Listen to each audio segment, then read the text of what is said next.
Long ago, beyond the last oil lamps of a remote village, there was a forest no traveler entered after sunset. The road through it was narrow, choked by roots, mist, and trees that leaned too close, as if listening. People vanished there. Carts were found overturned. Oxen returned without their masters. Sometimes, a bundle of goods appeared on the road, perfectly tied, with no footprints around it. The villagers blamed leopards, wolves, and thieves. But the elders lowered their voices and said another name, Rakshasa, a demon that did not hunt like an animal. It waited, it watched, and when it came for you, it wore a face you wanted to trust. One evening, a young merchant named Arjun was returning from a neighboring town. His cart was stacked with empty baskets, his purse was full, and the sky was darkening behind the trees. He hurried his ox along the lonely road, whispering prayers. Then he heard crying. At the forest edge stood a woman in a pale sari, hair loose over her shoulders, face hidden by trembling hands. Arjun stopped. No village was near, no house, no firelight. Only trees. She lifted her face. She was beautiful, but her eyes were too still. "Please help me," she said. "I've lost my way." Arjun wanted to keep moving. The forest seemed to hold its breath, but she looked helpless, and fear made her voice small. So he stepped down and promised to guide her back. They walked beneath the black branches. At first, she wept softly. Then, the weeping stopped. Arjun noticed the silence. No crickets, no owls, no leaves moving. Even the ox made no sound. The woman walked beside him without disturbing a single dry leaf. His hands began to shake. He glanced at her shadow. It did not match her body. It stretched long and crooked across the road, with horns where no horns should be. Then, she smiled. Her lips widened beyond the edges of her face. Arjun looked down. Her feet were turned backward. The old stories were true. She was not lost. She was leading him deeper. Arjun stumbled back. Her skin rippled like water. Her neck cracked as it lengthened. Her eyes burned red. The Rakshasa rose above him, wearing the torn remains of a human smile. Arjun ran. Behind him, the demon laughed with many stolen voices. The next morning, villagers found his cart at the forest edge. The ox stood frozen beside it. His purse was untouched. Arjun was gone. Since that night, no one takes that road after dusk. But sometimes, travelers still hear a woman crying among the trees, and if they turn to help her, they see her smiling face and her backward feet. In Karnataka, people used to write two words on their doors after sunset. Nale Ba, come tomorrow. Not because they believed paint could stop a ghost, because sometimes fear needs something to hold on to. In Ravi's town, the nights had changed. Dogs stopped barking after 10. Street lights flickered as if someone was breathing on the wires. And every few nights, a voice would come walking down the lane. Not footsteps, a voice. It would stop outside a house and call someone by name. A daughter would hear her father, a wife would hear her husband, a child would hear his mother. Always familiar, always loving, always just outside the door. The villagers warned each other. If a loved one calls at night, do not answer. If the voice begs, do not pity it. If it cries, do not open. And above all, write Nale Ba before you sleep. Ravi knew the rule, but that evening he forgot. His parents had gone to a relative's house in the next town. His mother kissed his forehead before leaving and said, "Lock the door. I'll be back in the morning." By 11, the power went out. By midnight, the whole house had become a black, listening thing. Then came the knock. Soft, patient, 3 times. Ravi sat up, holding his breath. A voice whispered from the other side. "Ravi?" His heart jogged. It was his mother. "Ravi, open the door. I forgot my key." He stood, half asleep, and walked toward her voice. Then he saw the door. Bare wood. No writing, no Nale Ba. The knocking came again, this time lower. "Ravi, I am cold." He backed away. The voice changed. Not into something monstrous, but into something worse. It became his mother trying not to cry. "Please, don't leave me outside." He covered his ears. But the voice moved with him, slipping through the cracks, brushing the walls, whispering from the window, the ceiling, the floor. Then it laughed, in his mother's voice. The latch began to tremble. A fingernail scratched the door once, slowly from top to bottom. Then another, then many. Ravi crawled beneath the prayer shelf and did not move until dawn burned pale through the windows. When his real mother returned, she found him shaking. On the door were fresh words carved deep from the outside. Not Nale Ba, Ravi, open tomorrow. And below them, in the dust, were footprints facing the house. Only facing, as if whatever came to the door had never left. Near the ruins of an abandoned temple, where the forest grew so thick that moonlight barely entered, stood an ancient banyan tree. Its roots hung like dead fingers. Its trunk was black with age. Around it, villagers had placed stones, ash, and red threads as warnings to anyone foolish enough to come close.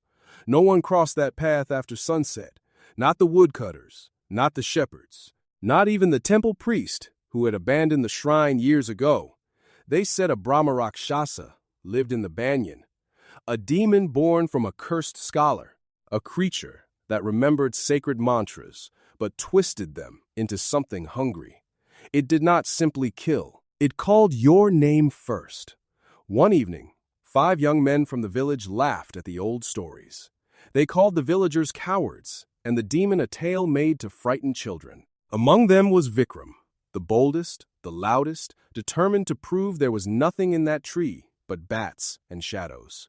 At midnight, they entered the forest with one lantern. The path to the temple seemed longer than it should have. Their footsteps sank into wet leaves. Far behind them, a dog howled, then suddenly stopped. When they reached the banyan, the air changed. Heavy, cold, silent. Not a cricket chirped, not a leaf moved. The young men stood beneath the hanging roots and forced themselves to laugh. Vikram raised the lantern and shouted into the branches, "If something lives here, show yourself." For a moment, nothing answered. Then the lantern flame turned blue. From above came a deep, cracked voice, chanting words none of them understood.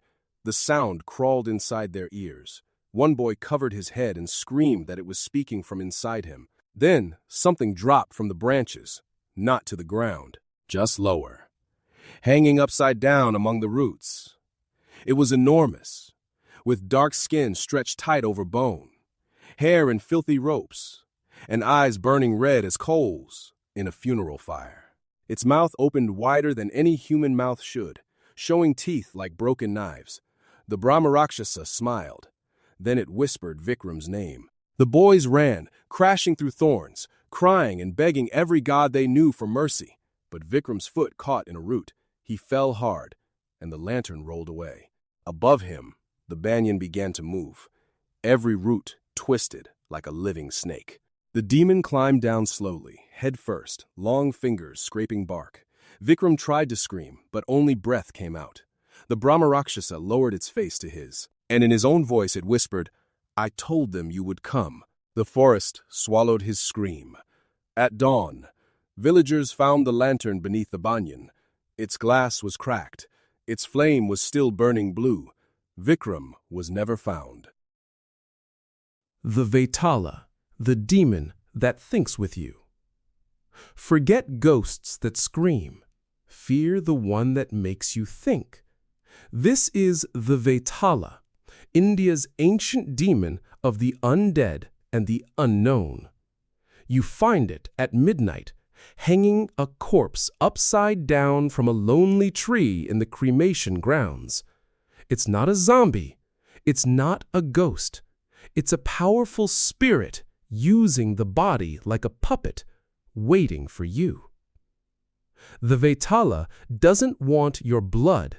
It wants your mind.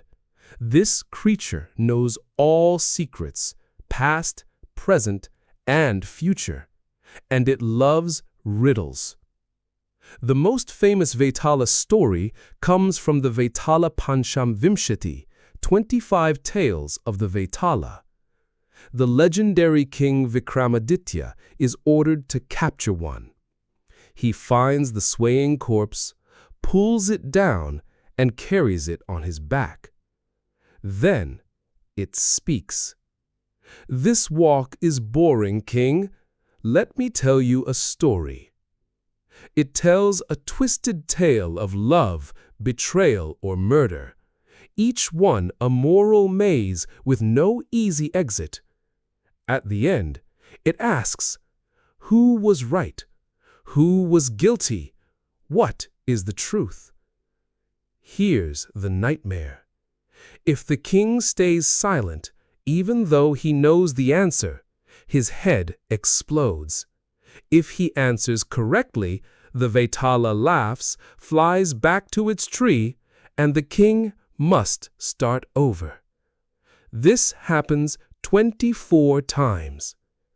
This isn't a fight. It's a battle of wits, patience, and philosophy. Each story blurs the lines between good and evil, forcing the king and us to question our own morals. The real horror of the Vetala isn't a monster under the bed. It's the voice in the dark that knows more than you, plays with your sense of truth, and never lets you win. Because sometimes the scariest demons don't haunt graves, they haunt minds. Among the older stories of Indian folklore, there is one creature people speak of only after lighting a lamp, the Pishaka. They say it does not simply live in darkness, it eats it. It waits where roads vanish, where trees grow too close together, where even moonlight seems afraid to enter. Kiran did not believe such stories, not when he entered the forest at dusk, not when the village bells faded behind him, not even when the path disappeared beneath a carpet of dead leaves, and every tree began to look like the same twisted hand reaching from the earth. Then night arrived, all at once. The forest went silent. No insects, no birds, no wind, only Kiran's breathing, too loud in his own ears. He turned back, but the path behind him was gone. That was when something whispered his name. Kiran. It was far away. Then it came from behind him. Kiran. Then from above. Kiran. He clapped his hands over his ears. The whisper continued inside his skull. It knew his voice. It sounded like his mother calling him home. Then, like a child crying. Then, like Kiran himself, begging from somewhere deeper in the forest. He ran. Branches clawed his face. Roots caught his ankles. The trees leaned inward, bending as if they wanted to watch. And between them, two eyes opened, not animal eyes. Hungry eyes. The shape that stepped out was almost human, which made it worse. Its gray skin hung loose over bones too long for its body. Its fingers dragged through the leaves like dead spiders. Its mouth stretched wider than any mouth should, curling into a grin that showed no joy at all. Kiran froze. The Pishaka did not rush. It simply tilted its head and whispered every secret he had ever buried, every shame, every fear, every terrible thought he had pretended was not his. With each word, Kiran felt something inside him weaken. The forest grew darker, as if the creature was drinking the night and leaving only itself behind. Kiran stumbled backward and fled. He ran until his lungs burned. He ran until the whispers became laughter. He ran until pale sunlight finally split the trees. At sunrise, villagers found him crawling from the forest, eyes wide, lips moving without sound. He was alive, but something had followed him out. Kiran never spoke of the forest. He never slept without a lamp burning. And every night, just before dawn, his neighbors heard him whispering to someone in the corner of his room. They heard him answer. They heard him apologize. And sometimes, beneath Kiran's shaking voice, they heard another voice whisper back. Kiran. Some say the Pishaka followed him home. Others say it never needed to, because once it learns your darkness, it lives inside it forever.